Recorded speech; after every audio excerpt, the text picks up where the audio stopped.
Vamos aqui para o que a gente sugere a vocês como um bom desenvolvimento, né, para as inspeções, né? Inspeção, manutenção, etc. Então, a gente tem todos esses itens muito bem definidos lá no nosso curso de inspeção e manutenção do PDA. O Hélio dá um show lá na apresentação do curso, né? E a gente, então, tem a condição de passar aqui para vocês um seguinte, todo mundo pede isso, né? Eu quero um resumo, eu quero um modelo, eu quero um checklist de como fazer aí, de como seguir o caminho das pedras da inspeção, né? Então vamos lá, vamos começar aí o nosso resuminho. Cheguei na empresa, cheguei no local no qual eu fui contratado para desenvolver a inspeção. A minha primeira atitude, depois de falar bom dia para o cara, fazer integração, essa coisa toda, a primeira atitude é a seguinte: eu vou chegar lá e vou pedir a documentação existente, né? E aí eu friso, repito a vocês, que isso não está escrito na norma, pelo menos por enquanto, né? Aqui são sugestões que eu faço a vocês, tá? Então, é o procedimento que eu adoto quando chego numa empresa para fazer a inspeção, né? Então, eu chego no local e falo, por favor, documentação, né? Então, o que eu vou pedir como um mínimo necessário de documentação?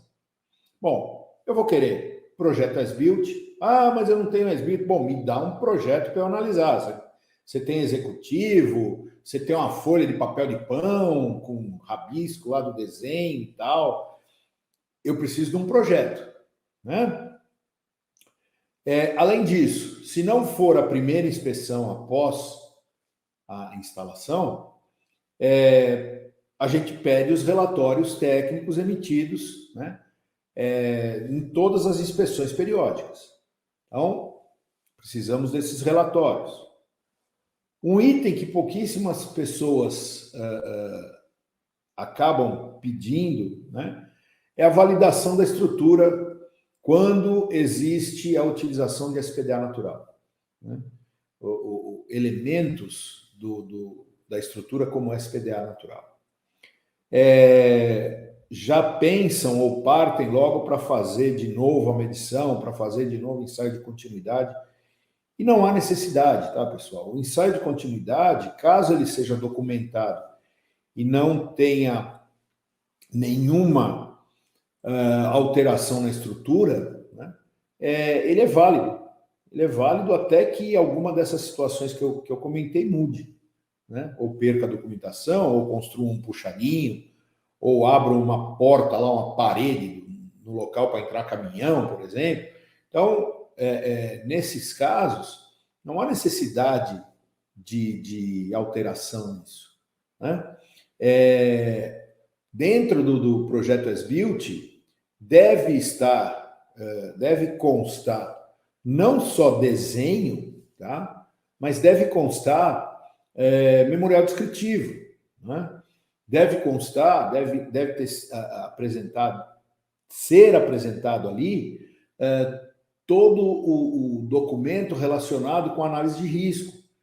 Se não for uma instalação conforme NBR 5419, versão 2015, então a análise de risco é menorzinha, é aquela análise que se fazia lá com 6 páginas do anexo B da versão 2005, que são as mesmas 6 páginas desde 1993. Tá? Então, acredito que, pelo menos isso, a grande maioria das instalações de SPDA deveria possuir, né?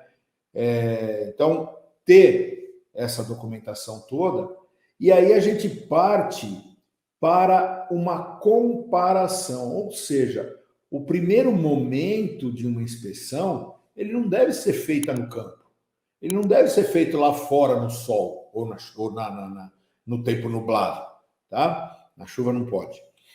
Mas ele não pode ser feito lá. O primeiro momento de inspeção, ele tem que ser feito no escritório. Você tem que entender a situação local, né? Tem que analisar qual foi a ideia do projetista, comparar isso com norma e saber se tudo que ele colocou ali está conforme norma. Não adianta você ir para o campo e tentar adivinhar coisas, né? Um método, por exemplo, da esfera rolante, ele se aplica nos mesmos elementos estruturais que o método do ângulo de proteção. Ou seja, você vai adivinhar o método que o projetista colocou no projeto, que ele implantou ali. Pela distância entre os captores eu sei.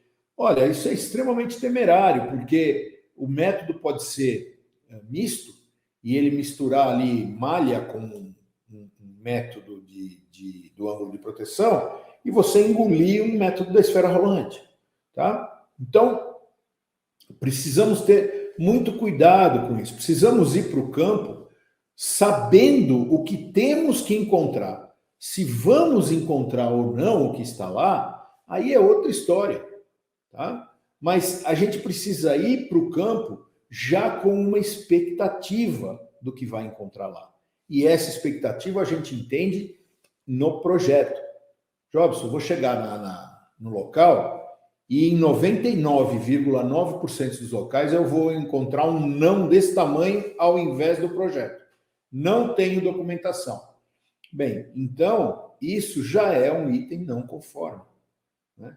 Já é uma não conformidade que você precisa apresentar para o seu cliente para que ele tome a seguinte decisão: vamos partir para um relatório já com não conformidade para uma adequação ampla, geral e restrita, provavelmente já guinando para a norma atual, versão atual da norma, ou vamos fazer um as-built do que tem aí, para que isso possa ser analisado e aí, eventualmente, seguir com essa instalação, né, e adequar somente os pontos não adequados quando dá instalação à norma de origem.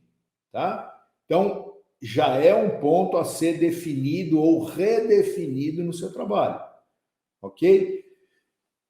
Você está querendo subir um degrau, você está querendo pisar um nível acima da régua. Subir um degrau dá trabalho, ok? Então, quem não quer ter trabalho, continua como está, fica no degrau de baixo, né? Porque a história é essa, né? Eu ouvi esses dias essa frase, trabalhar dá trabalho, né? Então, a gente precisa, já que trabalhar dá trabalho, vamos ter o trabalho e levantar um pouco mais o nível, né? Cada vez que a gente consegue levantar o nível em grupo, os caras que ficaram para baixo são esquecidos. Essa é a grande sacada de se trabalhar subindo o nível da régua. Tá? Essa é a grande sacada. Não, os caras vão fazer mais barato e vão sempre ganhar o trabalho. Não vão. Tá? Não vão. Podem ter certeza que não é assim que a banda toca. Eles ganham uma vez, na segunda vez ele não ganha mais. Então, é muito importante a gente continuar com esse retrabalho, essa revalidação de conceitos. Não, peraí. Eu não acredito que você está aprendendo um monte de coisa importante aqui com a gente e ainda não deu like nesse vídeo e se inscreveu no canal. Não é possível. Dá essa força aí pra gente, isso ajuda muito o nosso trabalho. Tamo junto! Voltando lá, comparamos dados obtidos na norma e vamos, então, aí sim traçar um plano de ação para executar a vistoria de campo, né? Então, aí eu vou comparando documentos com instalação existente, aí eu faço lá, vou lá para o campo, né? Vamos para a captação, vamos lá levantar o nosso dronezinho, vamos olhar a captação, descidas, né? Aí anota, tira foto de tudo que é jeito, isso já vai ficando armazenado em pastas, essa coisa toda, com determinados nomes ali para que você entenda, para que você lembre. É interessante você mapear a sua instalação para que, desde o momento de uma verificação de análise de risco até quando você vai locar determinadas fotos, você não se perca no intuito aí de posicionar realmente o que você quer mostrar, né? Então aí você vai, faz captação, descida, vai para o aterramento, né? Então, aonde dá para você fazer as verificações, aonde é aplicável, né? Se fazer verificação de medição de continuidade, que, por exemplo, hajam eletrodos não naturais, você parte, então, para a execução da continuidade dos eletrodos não naturais, você faz ali a verificação de continuidade elétrica dos elementos metálicos, né, entre os elementos metálicos e o aterramento, né? Depois parte para o estudo das MPS. Então, agora você começa a vistoriar aterramento e equipotencialização mais focados, com um foco maior na interface, né, com a instalação elétrica. Vai verificar medidas para redução de corrente impulsiva e corrente de surto, instalação de DPS classe 1, classe 2, verificação de blindagem, da existência das blindagens, em caso de haver blindagem, qual a eficiência, se essas blindagens estão bem conectadas, se não estão bem conectadas, se há algum tipo de corrosão, se precisa ser incrementado algum local onde exista um vazamento magnético nessa blindagem, tá? Verificação do encaminhamento correto de cabos no bandejamento, caso necessário, se houver algum tipo de demanda relacionada à queima de cabos. A gente precisa entender o seguinte, pessoal, eu ouvi essa frase, eu era estagiário na General Electric do Brasil em 1985, tá? Eu ouvi assim do meu supervisor na época: você vai para o cliente e você ouça o que o cliente tem a dizer. Na maioria das vezes, o cliente tem a resposta do problema para você. Só que ele não sabe que aquilo é a resposta. Ele te conta a história, ele diz o que está acontecendo e diz várias alternativas que podem ser utilizadas em relação ao local. O conhecimento dele para ali. É aí que você vai ter o diferencial. Se você for um profissional diferenciado, você vai entender o que esse cara te passou e vai fazer dessas informações a resposta que você vai dar para ele. Isso, na época, eu ouvi, nunca mais esqueci, aplico até hoje, tá? Depois, gerou aquela famosa piadinha. Para nós é uma piadinha sem graça, mas já que a gente faz piada com os outros, a gente pode ouvir essa e dar risada também. Que o consultor é aquele que te rouba o relógio para te dizer que horas são, né? Então, é mais ou menos isso. O consultor é aquele cara que tem o conhecimento diferenciado para fazer das tuas informações a tua resposta. Quer dizer, a grande diferença disso ser piada ou não é que faltou exatamente o detalhezinho do conhecimento diferenciado. Então você vai para o local, né, e você trabalha com todas essas situações, reúne todos os dados e vai fazer ensaio. Tá? Fez ensaio, ensaios em proteção contra a descarga atmosférica se resumem à continuidade elétrica. Não existe nenhum outro tipo de ensaio relacionado à NBR 5419. Todo e qualquer tipo de coisa que a gente vai fazer está relacionado direto ou indiretamente com continuidade elétrica. Tá? Então, nós vamos fazer ensaios de continuidade do eletrodo não natural, vamos fazer ensaio de continuidade nos condutores de equipotencialização, nos condutores, por exemplo, condutor de aterramento, ligando o BEP ao eletrodo de aterramento, por exemplo, condutor que liga BEP a BEL, por exemplo, condutores que ligam vários barramentos de equipotencialização relacionados a ligações equipotenciais para descargas atmosféricas. Ou seja, tudo aquilo que a gente não puder definir visualmente, a gente tem que partir para a medição. Né? Mas o que nós queremos é saber se as correntes de raio vão passar por onde a gente previu, ou por onde foi previsto por alguém, e a norma balizou isso. Tá? Então, dessa forma, através de várias comparações e do gerenciamento dos dados colhidos em ensaio, a gente parte, então, para o nosso relatório técnico.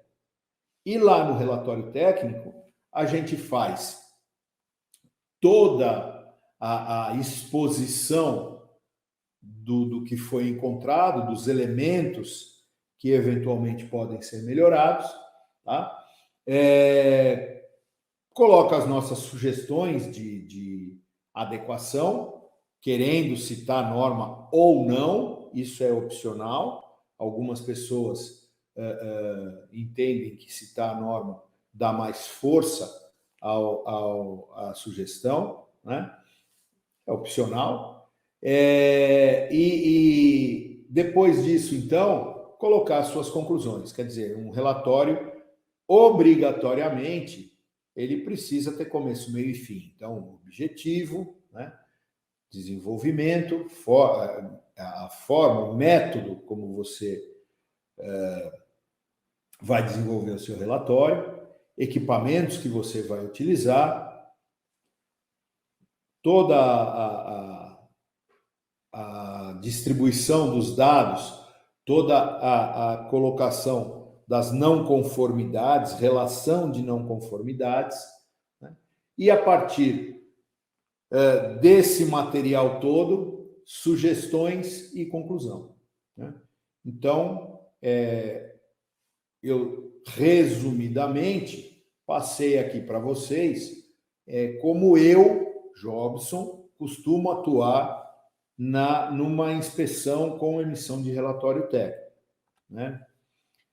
Aí, é claro que é importante, e aqui eu já falei, eu vou deixar só aqui registrado, que tudo isso que eu mostrei para vocês, do meu ponto de vista, está embasado, né, no item 732, parte 3, e no item 9322 e 9323 da parte 4.